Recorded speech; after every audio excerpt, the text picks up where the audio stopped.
Hello, my name is Neil Morrans, and for the next few years I will be going Dutch around the world. So what is it? In essence, it's an everyday cycle ride, once joined together, will take me around the world. Having completed a prologue tour of the Netherlands, I'm back in the UK for about a month doing some interviews and some filming. And then the plan is to head to Canada and North America, but I will be stopping off in Iceland for a few days because it's a country that I've always wanted to visit, and I sort of reasoned that if I didn't go sort of now, I'd probably never get there. So from North America, it's South America obviously, and then New Zealand and Australia, and then into Asia, the Middle East and Africa, and then coming back to Europe.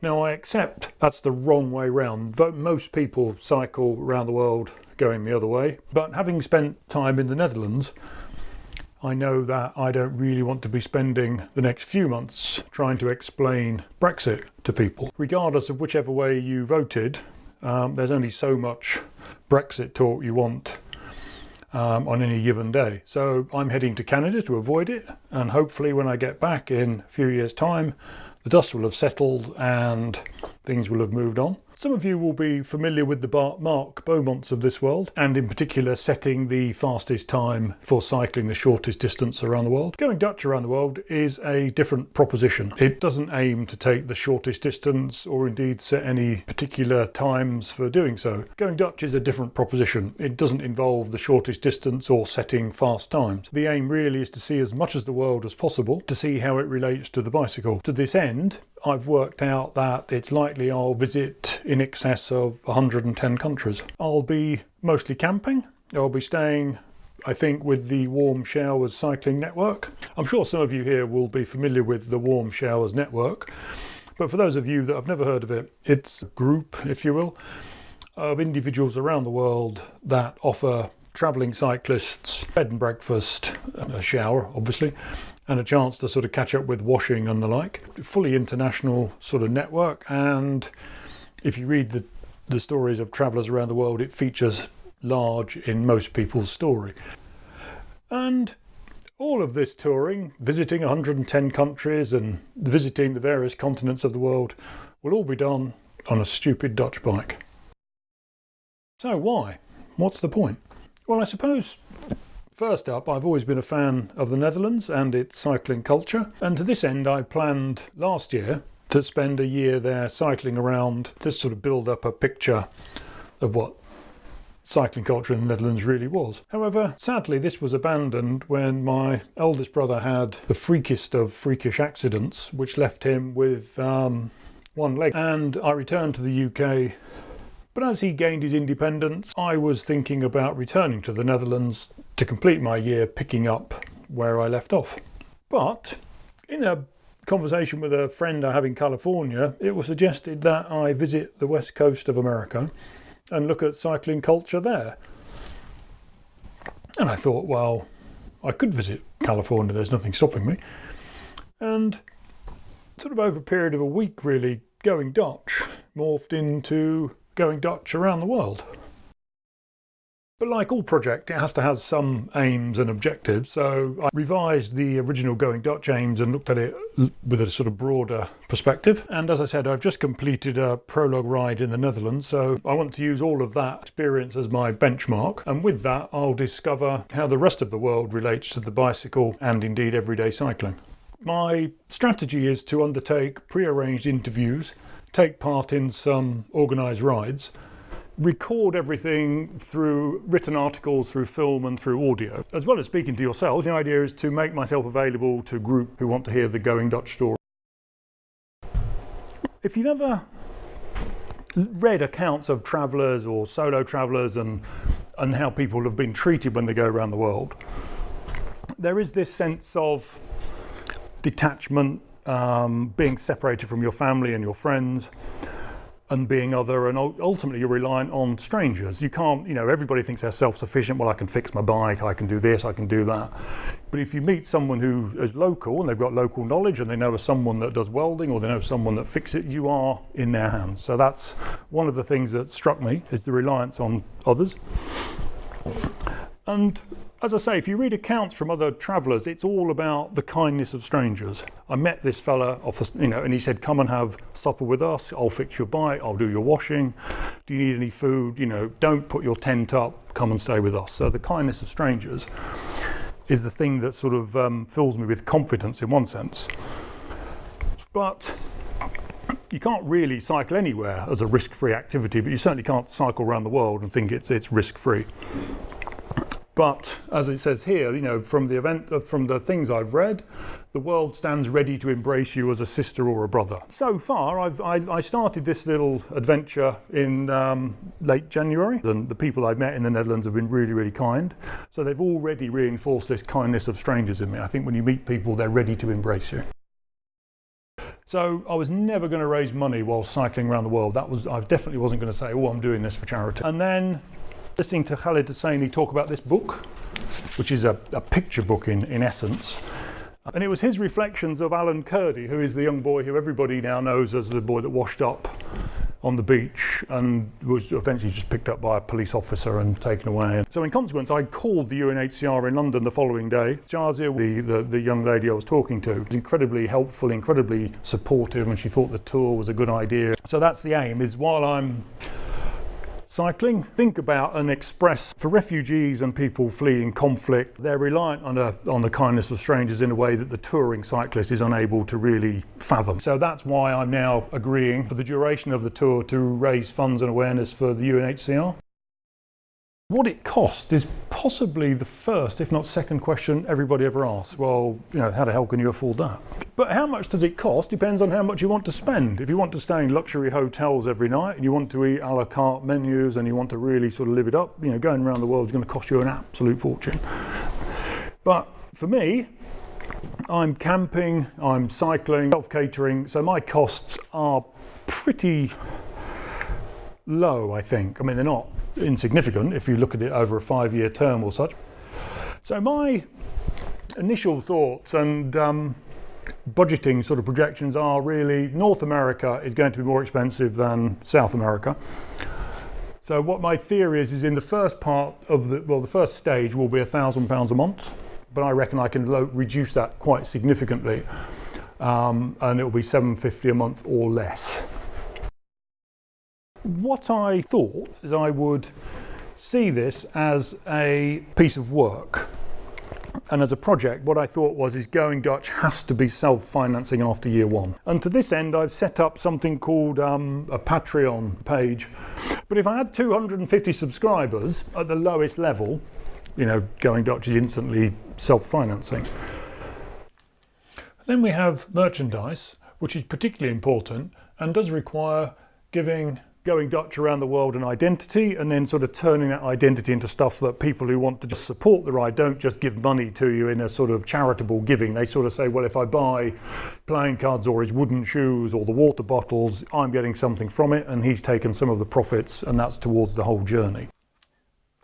Just returning back to the identity for a moment, with the help and support of the illustrator Mark Sanderson, we came up with this. The idea being is that I'm going around the world without cycle helmets. I've got my cap on. I'm going to record people and my experiences. We're raising money for UNHCR and awareness. We're going around the world and there's a globe. And then these represent the 6 stages. So we've got North America, we've got South America, Africa, Middle East, Australia, New Zealand. The little Dutch flag represents, the little post-it represents Europe, and then we've got Asia. And that image is available in different colours and different styles, but that will probably feature a lot in the sort of merchandise. Sort of lessons I've got from being in the Netherlands cycling is, and this is from a GoingDutch perspective, not just my experiences of being in the Netherlands, is that in order to record and tell the story of GoingDutch, you need a voice and a style. You can't just turn up and then just hope that you'll get a microphone out or a video camera and it'll all make sense and everybody will say the right thing and all your words will just come out as slick as it does on BBC television, because it doesn't. it's not possible to go anywhere without a plan or a sort of a fixed narrative. You have to know what story you want to tell, and you want to know how you're going to tell that story. And the editing of whatever you put together is a full-time job in and of itself. So Going Dutch is definitely not a holiday. It is a work project. Now, just to give you some idea of who I am, this is me in my pomp, and this is the quintessence of Neil Morans. This picture, I say picture. This is in Belgium. It's a place called Garisbergen, and this is the Muur. It's the wall in Garisbergen, and it's just one of my favourite places in the world. So you've been to the Netherlands cycling. Yeah, it was. I've just hired a Dutch bike when I was there. Ah, was it pedal back brakes or real brakes? Yeah, that's a whole story in itself. Yeah, but did you come to the Hook of Holland? Yeah. Ta-da. That's most British people's first introduction to cycling in the Netherlands, that fietspad there. If you've ever cycled in Britain, where there's no cycle path, or there is a cycle path but it's just next to a car, when you're confronted with this, you just think you've died and gone to cycling heaven, because it's beautiful road surface. You've got the sky, and just over here is the North Sea. So it waves in and out of the North Sea, and it's just beautiful. And as a first introduction to cycling in the Netherlands, it's just fantastic. These look great at first glance. I forget the road that goes on near the IJsselmeer. I was on it, and it's 30 kilometres without a bend in it. And the headwind is bad because you can't go anywhere. But after a while, you start hallucinating with just sheer boredom of these things. And it's very, very difficult to maintain any sort of focus on these roads. But to be fair, that's most people's understanding of cycling in the Netherlands. Country lanes. So what you can do is you can choose to go from one village to another on a country path, and you've got time on your hands, or you can take one of the dead straight roads, and you can sort of take yourself against the wind. And what you've also got in the Netherlands, of course, is about 1,000 opportunities to take a picture of your bike on a canal. Vrienden op de fiets. I got into taking pictures of Vrienden op de fiets breakfasts, but what you can't get across the whole country is a soft egg. But again, these are just lovely people that just let you into their homes. So this is sort of cycling in the Netherlands in all its glory. So we've got man on a motorcycle, as we'll call it, a scooter with his child. We've got dating Dutch style. We've got men and children again. It's just great. But if you saw this, if you saw this person in Britain, you think, idiot. He's now a great friend of mine. This is his Gazella collection, and this is a couple I met in Steenwijk. And this is here because I know this girl Emma. And these are all students from Delft University, and in September last year they won the female human powered world record in Battle Mountain in Nevada. So these students designed and built this bike, and then they all went off to Nevada and took part in the human powered records. But yeah, that's a snapshot of cycling. And then my favourite picture of the Dutch cycling is this. I just think that's just everything, because whatever you think about this guy, he's able to tie this arrangement round his waist and wrap his little child round there. Is that his phone? Yeah. He's got his phone, yeah. And he's also got bags on his handlebars, which you can't see. This is a really busy intersection. There's a lot of people going around that. This is Wouter and Irene, two very good friends of mine from the Netherlands, and their dogs, Pasha, Stockard and Aubrey, and Tess and Noah. They are my inspiration to write about the people that I meet. So what I'm trying to do is take pictures of people where they're at play, if you will, and then I'm just going to build up a little story to say, well, as well as the cycling, these are the people I've met, and this is their backstory, and this is what makes their lives special, and make them special to me. So yeah, so that's Going Dutch, and then that's some of my experiences about sort of being in the Netherlands. And then I thought, well, there must be a what's next. So what's next is I have some interviews to do in London, and I have a couple of events to attend. But my plan is to head to Canada via Iceland, and my aim is I'll probably have to fly to Iceland, but my plan is to go from Iceland to Canada in a merchant ship. Cycle across Canada, one of the States. Because I thought if I went Canada. Well, I've got an auntie in Canada, so that sort of meant I was in Canada. And then I've got a very dear friend who lives right in the middle of Canada in a place called Saskatoon. And then I thought that would just get me to Seattle, and I thought I could come down the west side. But I thought actually next year it'd be great to be there because it's election year, isn't it? So that'd be quite fun. You know, I've got a couple of communist T-shirts I'm going to pull out of retirement and party like it's 1917. I've read about, I don't know, 200 books from travellers and explorers and global trekkers, and I've always sort of admired them. And I never really thought I'd join their ranks. And then I say the Going Dutch didn't work, and then my friend said come to California. And it very quickly became Going Dutch Around the World, and I thought, well, I'll do it and it'll take a year. And then I looked at it a bit more and I thought, if you're going to travel around the world, you might as well make a fist of it. So I think after 110 countries, that might have, that will be done. Then I can tick that off and say I don't need to go back. Because I'm really envious of a friend of mine who's doing the Stella de Santiago, yeah. And I'm really envious she's doing that. Sort of a backup team have you got? No, nothing at all. That's the trick about being self-sufficient, and it's why the UNHCR link is in, because you're reliant on the kindness of strangers. I mean, I'm pretty self-sufficient when it comes to bikes. I mean, I'm not a very good welder, and I certainly can't weld aluminium. But no, the idea is that goes back to the storytelling. It's like, well, I'm sat here and I've got to work out how to fix this or how to fix that, and then just see how it goes. Yeah. What have you come up for? Whacking it? Well, I've got the, John mentioned the tracking device. I mean, obviously I'll be conscious, of course, of that, but I've got a tracking device that sends a tracking beacon thing out every 10 minutes.